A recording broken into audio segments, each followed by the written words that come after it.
আমরা এবার একটা নির্বাচিত সরকারের কাছে দায়িত্ব হস্তান্তরের প্রক্রিয়া শুরু করব। নির্বাচন নিয়ে নানান শঙ্কা প্রকাশ ও দোদুল্যমানতা আর গুজব পেরিয়ে অবশেষে নির্বাচনের নির্ধারিত সময় ঘোষণা করলেন অন্তর্বর্তী সরকারের প্রধান উপদেষ্টা। আগামী রমজানের আগে 2026 সালের ফেব্রুয়ারি মাসে জাতীয় নির্বাচন অনুষ্ঠানের আয়োজন করেন। মঙ্গলবার জুলাই গণ অভ্যুত্থান দিবসে জাতির উদ্দেশ্যে দেওয়া ভাষণে তিনি বলেছেন, আগামী রোজার আগেই অর্থাৎ ফেব্রুয়ারিতে নির্বাচন অনুষ্ঠানের জন্য নির্বাচন কমিশনকে চিঠি দেবে সরকার।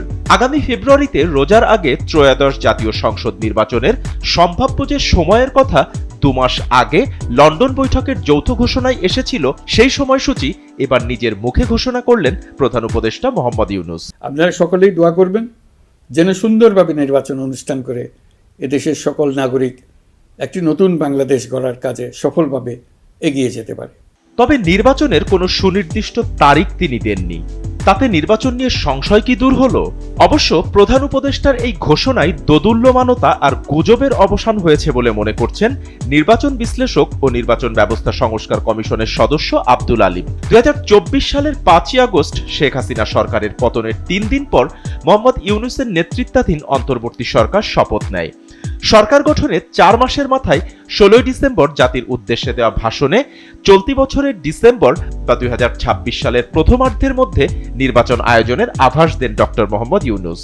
এবারের নির্বাচন যেন আনন্দ উৎসবের দিক থেকে, শান্তি শৃঙ্খলার দিক থেকে, ভোটার উপস্থিতির দিক থেকে, সৌহার্দ্য ও আন্তরিকতার দিক থেকে দেশের ইতিহাসে স্মরণীয় হয়ে থাকে।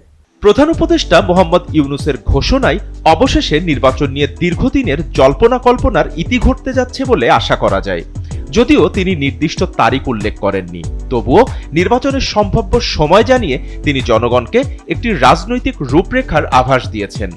এতে নির্বাচন নিয়ে জনমনে তৈরি হওয়া বিভ্রান্তি ও গুজবের অবসান ঘটবে বলে মনে করছেন বিশ্লেষকরা।